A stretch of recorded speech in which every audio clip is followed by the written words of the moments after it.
We are back working on the USS Grissom. This is the newest Star Trek model kit being put out by Polar Lights this winter.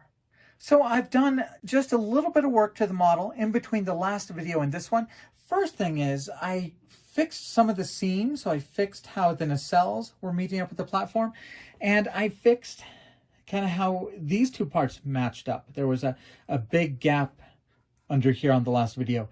Now, redoing this meant I had to mask off the top of this dome again, which meant I had to lay tape down against this grid line and cut it off again.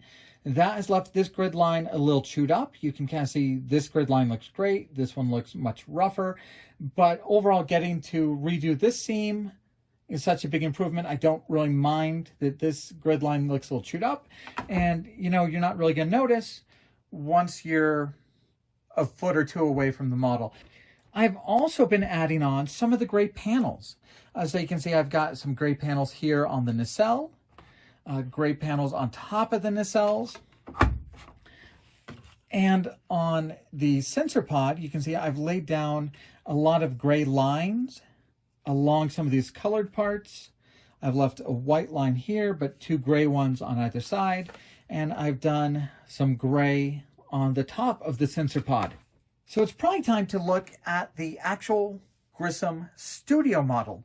And the way they painted it is they painted the entire ship white, and then, like they do on most Star Trek models, they started layering on gray shapes and gray squares and gray panels over most of the ship to give it a very intricate, detailed look. Now, there were some parts that they did not panel at all. In particular, the saucer does not have any paneling on any of kind of these radial sections. It is all just a very even white.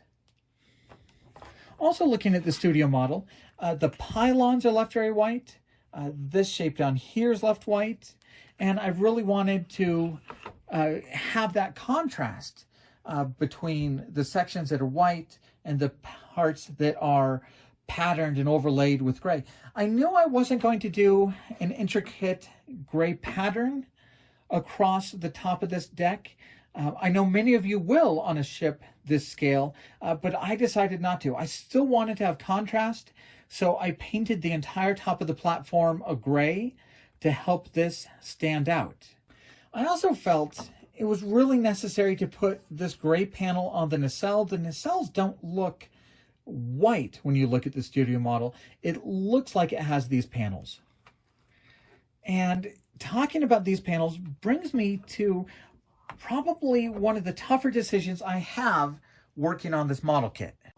And once again, because of the way these kits are molded, you can get a lot of detail on the tops, not much detail on the sides. So you can see there are quite a few panel lines across the top of the nacelle, but there's no panel lines on the side.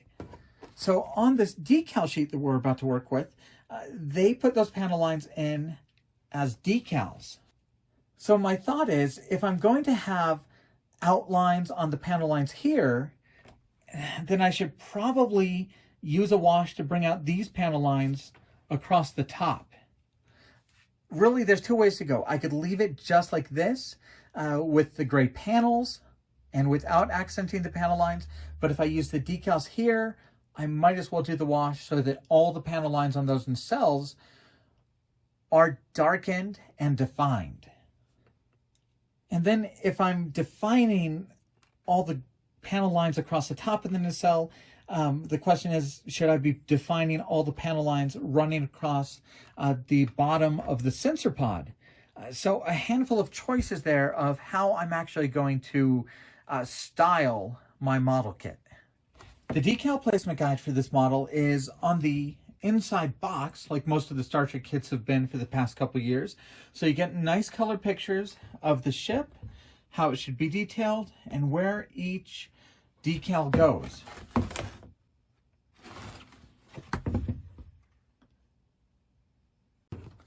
So we've already looked at these decals up here, which represent panel lines for the nacelles.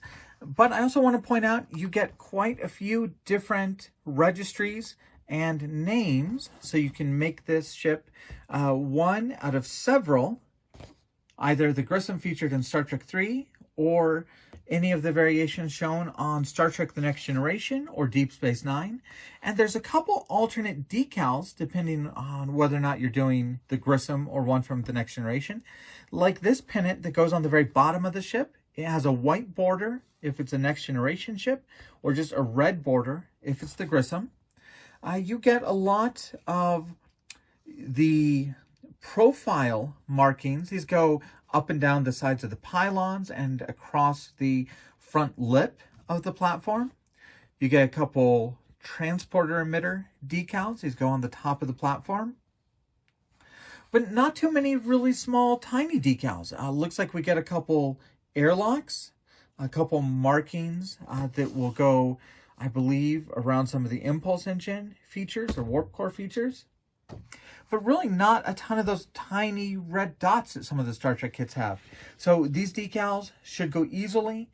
They shouldn't have too many problems. And we're going to start off with these panel line decals.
Okay, having put down some of the decals, I have a few thoughts.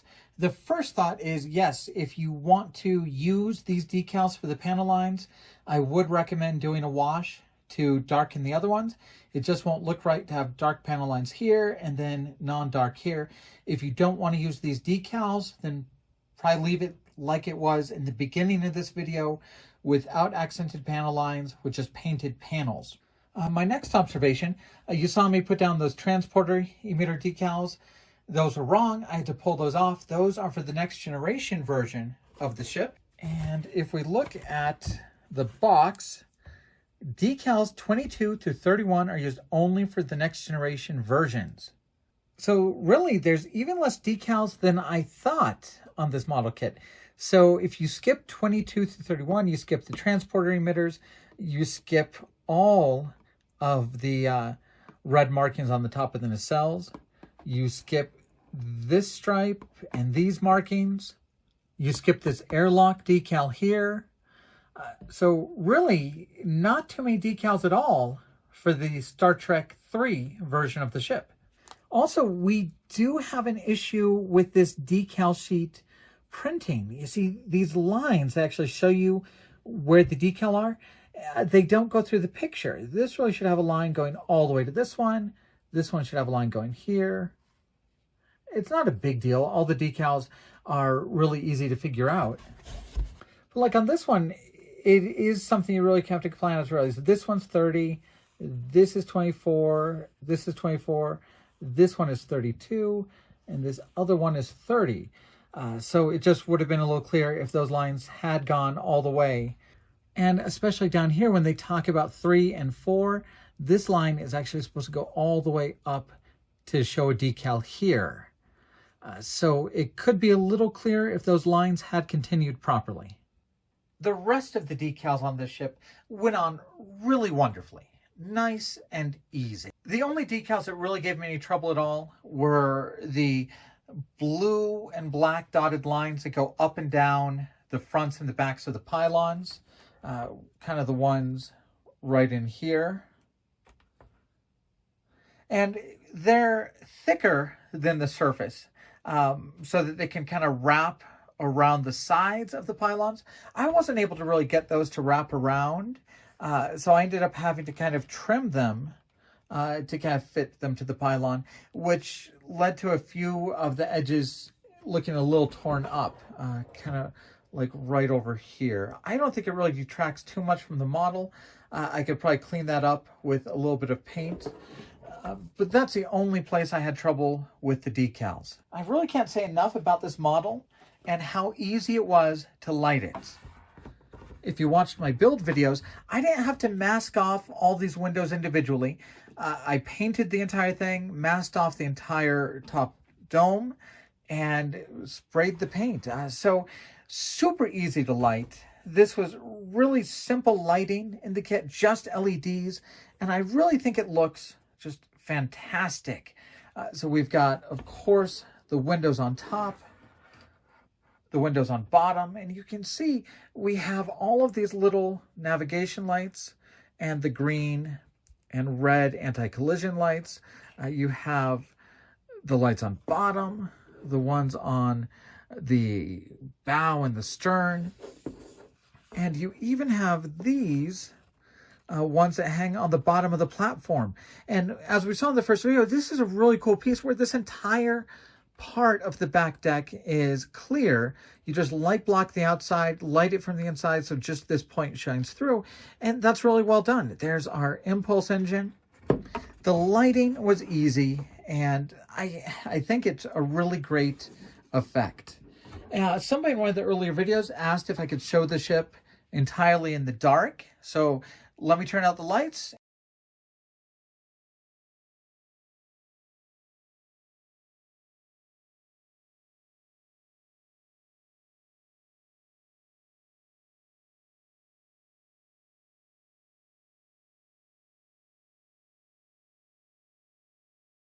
I can't really think of any part on this build where I had to struggle with anything. I can't think of any problems I ran into. It was a good, easy build, and the model kit has a lot of detail.